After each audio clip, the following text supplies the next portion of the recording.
อนนี้โขไม้เฮากำลังเริ่มก่อสร้างอันทั้งหมดนี้มีจักคนทั้งหมด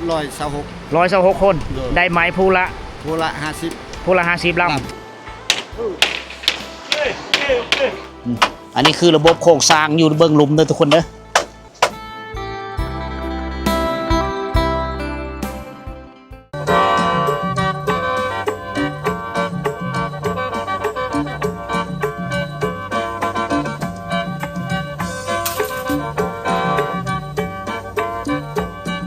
ทักทายสบายดีพ่อแม่พี่น้องสบายดี FC ทุกท่านที่กำลังติดตามนะครับชมเด้อมื้อนี้พอสิหอมอยู่ที่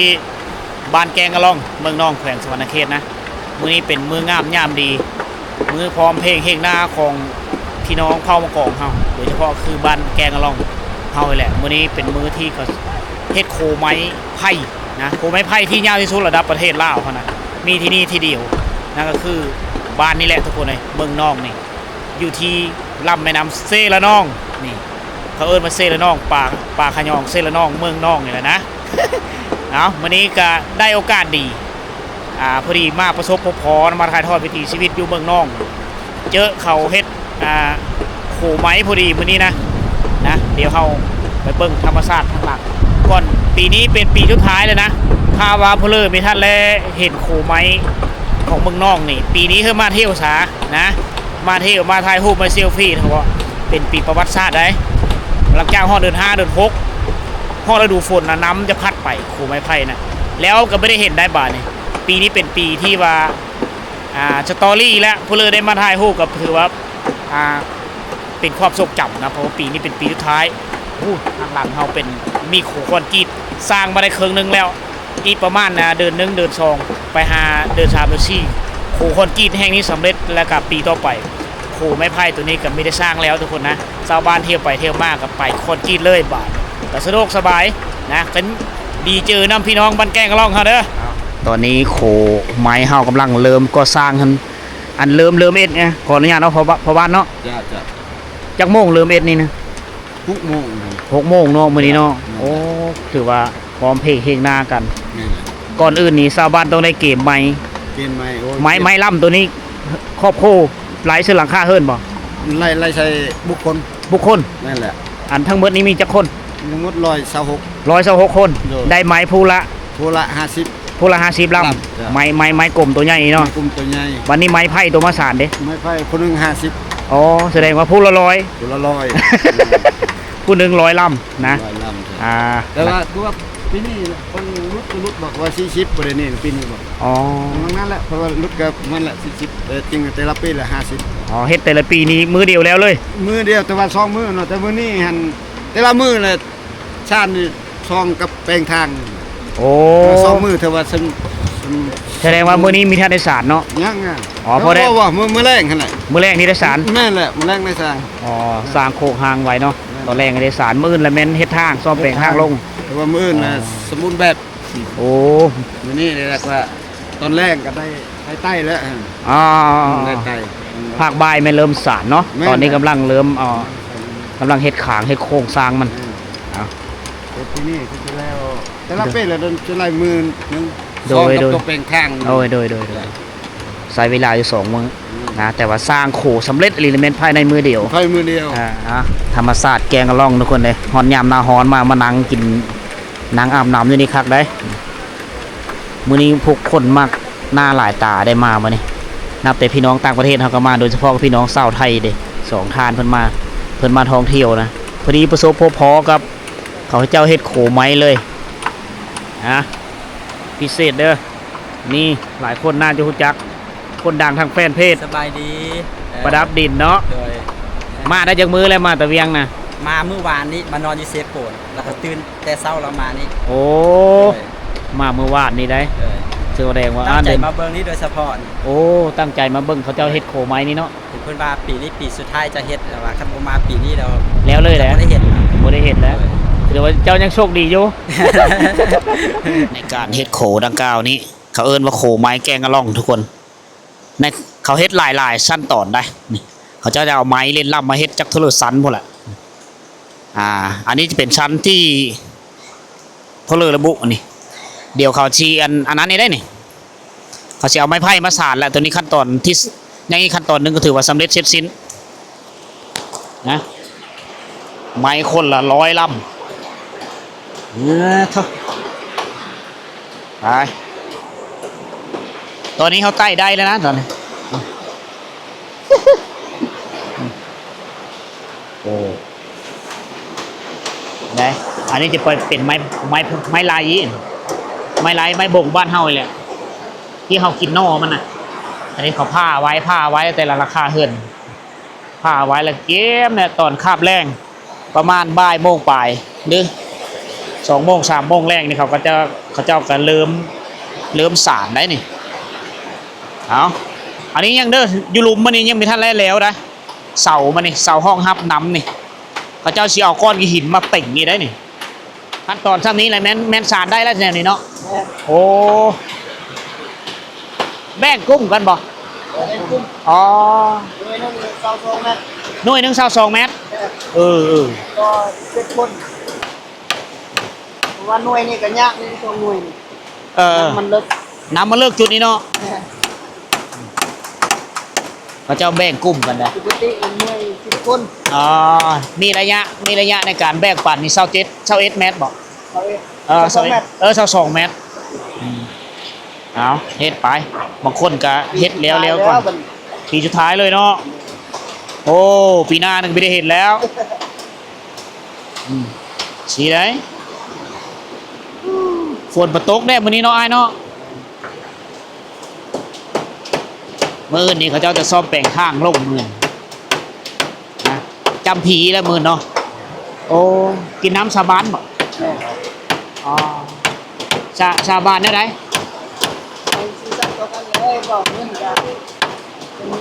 เป็นเงินเป็นค่ำกับเงินเก็บค้าพานโคนนี่ก็เป็นเงินร่วมของบ้านอ๋อผู้ใดลักเล็กใส่ซื้อถุงนะฮะนี่เนี่ยเป็นไปอ๋อโอ้เป็นสันได้มืออื่นได้เพิ่นสิจำผีได้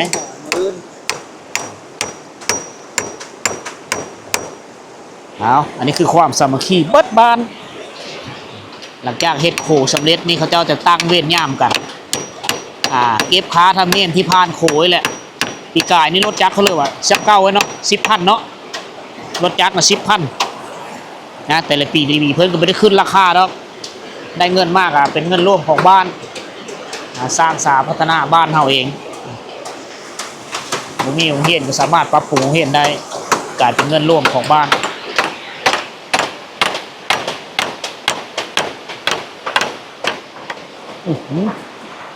เพื่อเป็นโรคหัวใจวายมีมากเคอร์ก็ได้ทุกคนแถวนี้น้ำจะเลิกนะแถวนี้หน่วยหนึ่ง22 เมตรเพิ่นแบ่งเขตกัน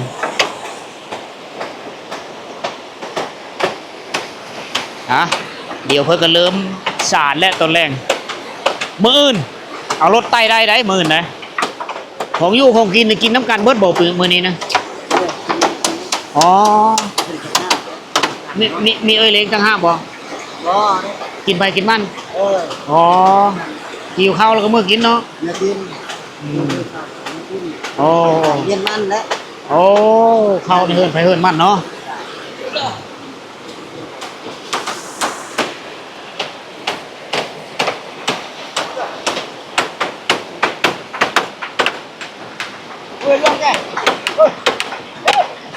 เพื่อชิแล้วทุกคนนะตอนนี้เพื่อกำลังเตาะไม้ขาง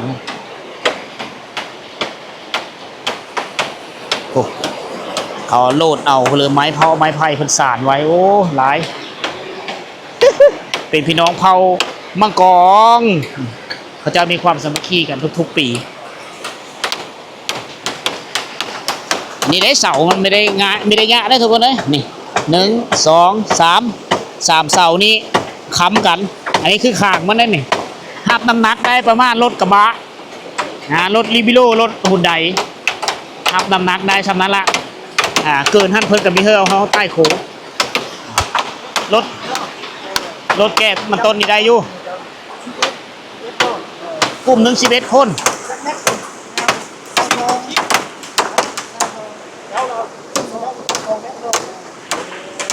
กลุ่มละ22 เมตรนี่จำนวนคนละ11 คน ผมมีคนละ126 126 คน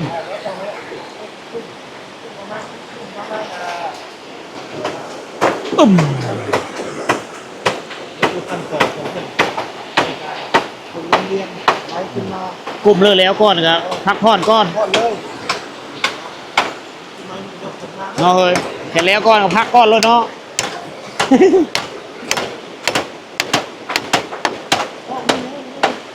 คอนอุปกรณ์ที่เจ้าในเกมเอาเครื่องเพิ่มเครื่องมั่นนะคอนตีเพิ่มมั่นเลยตะปูนี่ตะปูโล่มเนาะตะปูโล่มตะปูนี่เอาบ้านไปซื้อตะปูให้ฉันโต๊ะกับแม่น้ำน้ำเลย ฉันโต๊ะก็อาบน้ำเลยได้เปิดเด้อเลยลึกอะผู้หญิงบนมาเฮ็ดน้ำเนาะโอ้ผู้หญิงก็ตำเข้าฟัดเข้าผู้หญิงเนาะนี่แหละเวลาเขาไปบ้านสนเผานี่เขาจะสังเกตเห็นเนาะผู้หญิงเขาเจ้าจะตักน้ำตามข้าวแต้งยู่โคกินเกลือหมูเกลือเป็ดเกลือไก่จะเป็นเวะของผู้หญิงแต่เวะผู้ชายเวะนักๆไปนี่แหละผู้ชายละเอ็ดนะเวะเฮ็ดเฮิร์นเฮ็ดเพลนี่เฮ็ดตู้เฮ็ดเถงให้เถงหน้าแล้วผู้ชายหมดเป็นหน่วยหนึ่ง11 คนมีความยาวอยู่12 เมตรประชากรเบิดทั้งเบิดที่มาเฮ็ดขู่มื้อนี้น่ะ126 คนทุกคนเลยเป็นครั้งทวิตที่ได้เห็นความสามัคคีของชาวบ้านเพิ่นเฮ็ดขู่นี่แหละแต่ผ่านมากอะเคยมาแล้วเคยขี่รถไต่อยู่แต่ไม่ได้เห็นแบบมือที่เขาก่อสร้างน่ะมันมีความยุ่งยากซำเร้อนะ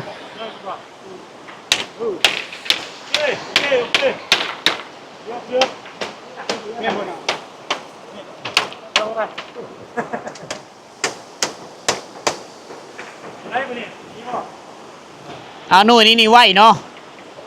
มีความว่องไวได้หน่วยนี่แล้วก่อนมู่แล้วเฮาเบิ่งนี่ เนาะแกหน่วยนี้ในมอมยวงเลยน่ะมอมยวงพักยวงเนาะแล้วก่อนพักผ่อนก่อนนะเพิ่นว่าแล้วย่วงพักย่วงระวังได้ทางหลังได้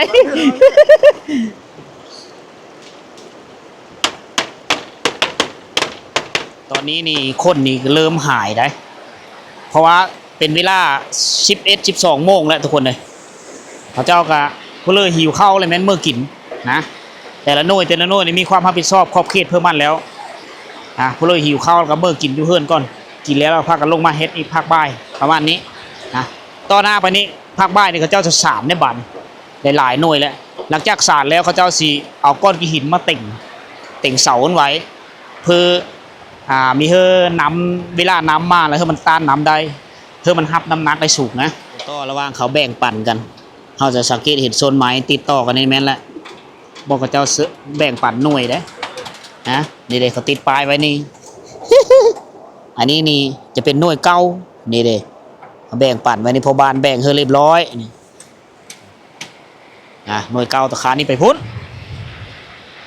สู้ใกล้เลยเนาะเคยจะเห็นโหน้ำแล้วแค่เด้อตัวตุ้ยตับหมักซิบแล้วเรา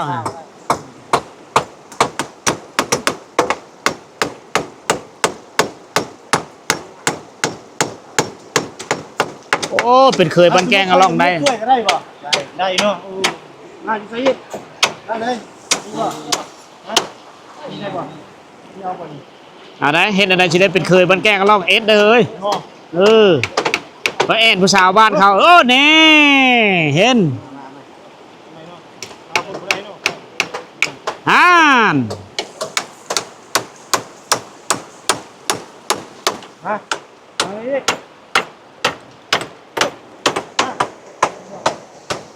ความสามัคคีอยู่เสยความสำเร็จอยู่นะฮะนี่เขาจัดระเบียบมันตัวใดที่ตัวใดห้างคือมันสม่ำเสมอกันเผื่อว่าเวลาลูกเล่นมากนี่บ่ได้มันลุกบุบตรงนี้ลักในการมาโตในการสร้างไม้ของพระเจ้านี้ต้องเป็นไม้ที่ นี่ผมนี่นะ ไม้กลมไม้เนื้อแน่นไม้เหนียว เนื้อแข็งไม่เหนียว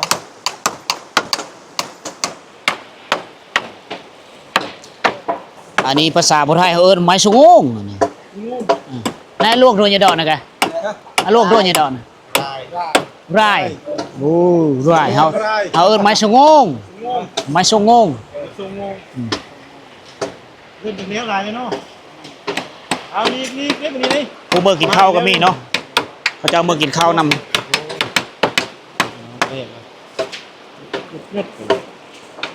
โอ้เอาไปโซนพุ่นแล้วโซนพุ่นยังไม่ทันแล้วหลาย เผ็ดมันเนาะ อ่ะการสร้างครัวเขาก็ได้ 50%ผู้ไปผู้มาผู้บางคนก็เที่ยวเมื่อกินข้าวจู่จ้าโดยไหว้แล้วก็ผู้เลอหิวข้าวก็เมื่อกินข้าวจ้าโดยเลยแม่นกินข้าวนะมื้อนี้โดยเลยแม่นหิวข้าวอ่ะหน่วยเลือสำเร็จ7ชิ้นก็มื้อก่อนพักผ่อนก่อนนะมื้ออื่นนี้เขาเจ้าจะเอาตัวหมูเอาหมูมาจำผีแล้วก็กินน้ำสาบานโดยแต่ละโคเฮิรนแต่ละคนแล้วมากินน้ำอยู่นี่แหละ ทุกคนที่มาเฮ็ดโขนี่จะมีโซนโฮมในการเก็บเงินในการเก็บค่าธรรมเนียมเขาเจ้าจะหมุนเวียนกันแต่ละมือนะถ้าว่าพลเลอร์ได้กินน้ำสาบานตัวนี้แล้ว เขาเจ้าจะมีกาเอาเงินมีลักลอบเงินมือนะนั่นก็คือถ้าว่าพลเลอร์กินน้ำแล้ว ถ้าว่าเฮ็ดลักเงินไปนี่ก็คือมีแนวเป็นไปง่อยหืดละสูบยาก่อนเนาะทาหมูก่อนสูบยาก่อนปาบไรเลยเนาะใส่ถุงไปติดตัวเลยนั่นแหละ อา ดูเลย อาวุธลับ อาวุธลับ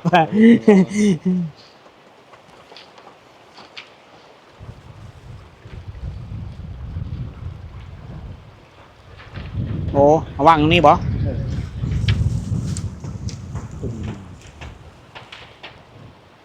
เติม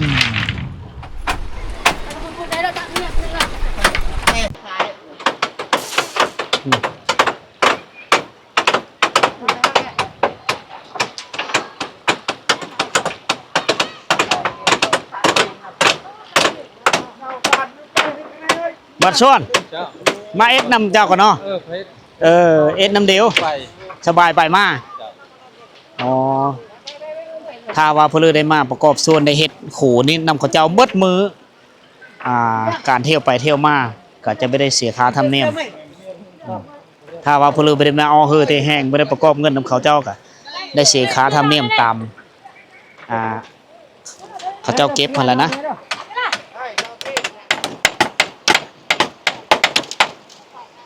เอ้าเฮ็ดอยู่เถิงอยู่หลุม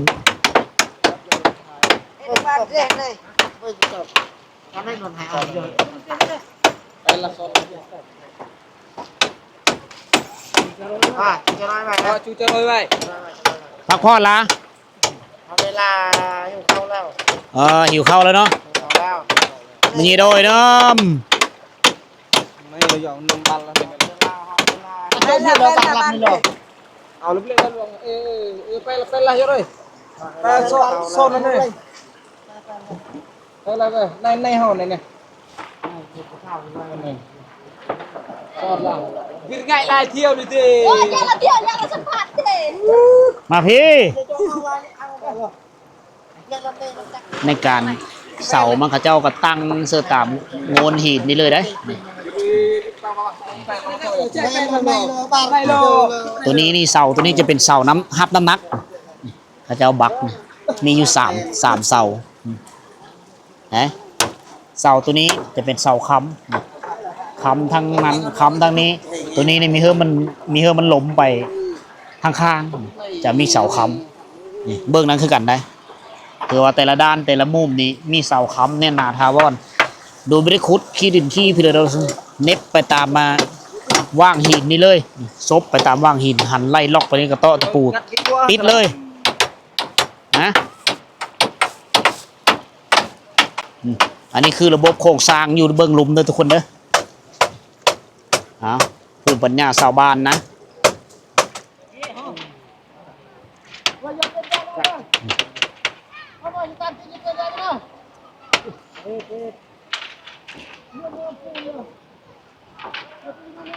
มีเห็นผู้หญิงมาเฮ็ดนำจ้าคน แล้วก็เวลาตามข้าวก็มีเห็นผู้ชายตามน้ำจักคน Beri kuat lah. Sang boleh ni.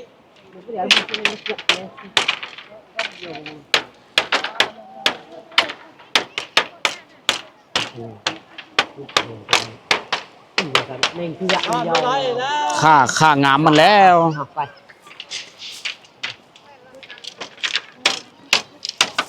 โอ้ย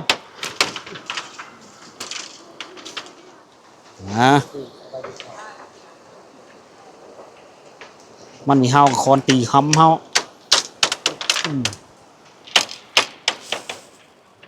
ในการเฮ็ดโขใหม่อยู่ในประเทศลาวนะมีบอนนี้บอนเดียวแหละที่มีโขยาวที่สุดปีนี้เป็นปีสุดท้ายปีหน้าก็ไม่ได้เอสดอกปีหน้านี่ เนาะเฮ้ยเนาะปีหน้าไม่ได้เอสแหละเอาโอเคเด้อทุกคนนะ เวลาตอนนี้ก็12:30ละการสร้างโขเฮาก็ไม่ทันสำเร็จเสร็จสิ้นนะผู้ไปผู้มาผู้เที่ยวเมื่อกินข้าวกินน้ำกันนี่และประมาณตอนค่ำๆพอแหละเพื่อสิสำเร็จนี่นะยังหลายขั้นตอนหลังจากสานแล้วนี่เขาเจ้าก็เอาก้อนหินลงไปปรับปรุงพื้นฐานโครงล่างอยู่หลุมมิยังเสาทุกคนยังสิได้เอาหาหินหาหรือมาตันไว้มาทับมาเต่งไว้เพื่อให้มันรับน้ำหนักได้หลายนะแต่ละคนยังใช้เวลาอยู่มือนึงก็สำเร็จอีกมื้ออื่นเขาเจ้าจะไปขุดดินนะปูแปลงเส้นทางที่จะลงมาโขนี้เพื่อให้ผู้คนเที่ยวไปเที่ยวมาสะดวกสบายนับแต่รถจักรรถไถรถกระบะรถหลายประเภทก็ไปมาฮะได้อยู่ในรถที่ว่ารับน้ำหนักมีหลายได้ถ้าว่าน้ำหนักหลายก็ไปไม่ได้โขนี่มันจะหักนะก็รับน้ำหนักประมาณ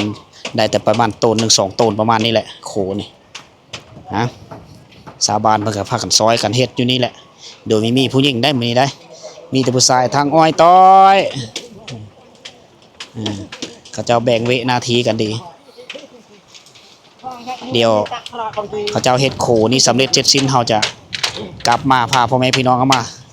รับชมบรรยากาศอีกเทื่อนึงเด้อมื้อนี้จะได้เดินทางกลับลาวเต้าขึ้นแล้วทุกคนเลยนะพาทุกคนมารับชมบรรยากาศแบบขั้นตอนเขาเริ่มนะคือทุกคนได้เห็นนั่นแหละปีหน้าไปกับมิมี่แล้ว